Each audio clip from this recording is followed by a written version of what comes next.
ఒక పెద్ద అడవిలో ఒక అందమైన గ్రామం. అందులో అలాన్ అనే 10 సంవత్సరాల అబ్బాయి ఉండేవాడు.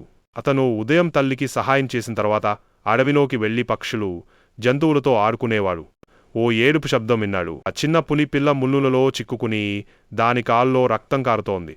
తన చొక్కాలోంచి ఓ ముక్క చింపి పులిపిల్ల కాలిపై కట్టాడు. పులికి జాక్ అని పేరు పెట్టాడు. అలాన్ మరియు జాక్ రోజూ కలుసుకునేవారు. ఆటనాడుతూ అడవిలో తిరుగుతూ పెద్దవారవుతారు. ఒకే రోజు జాక్ రాలేదు. అలాన్ ఒక్కడన్నాడు. జాక్ కోసం చూసి ఇంటికి తిరిగి వెళ్తున్నదా నక్కల గుంపు అలాన్ను చుట్టూ ఉంటాయి. అతను భయంతో వెనక్కి తగ్గాడు. అప్పుడు వెంటనే గాల్లో నుండి వచ్చి నక్కల గుంపు మీద దూకింది. దెబ్బకి నక్కలు పారిపోయాయి. జాక్ అలాన్ ప్రాణాలను కాపాడాడు. అలాన్ అతన్ని గట్టిగా కౌగిలించుకుంటాడు. అప్పుడు అలాన్ జాక్ను తన వెంట వాళ్ళ గ్రామానికి తీసుకుని వెళ్లాడు. గ్రామస్తులు షాక్కి గురయ్యారు. తని జాక్ స్నేహపూర్వకంగా ఉండటం, పిల్లలు పెట్టిన పళ్ళు తినడం చూసిన తరువాత అతన్ని ఆపలేదు. వేరేలు మారిన గ్రామంలో ఇప్పటికీ అలాన్ మరియు జాక్ కథ చెప్తుంటారు. వీడియో నచ్చితే లైక్ అండ్ సబ్స్క్రైబ్ చేయండి.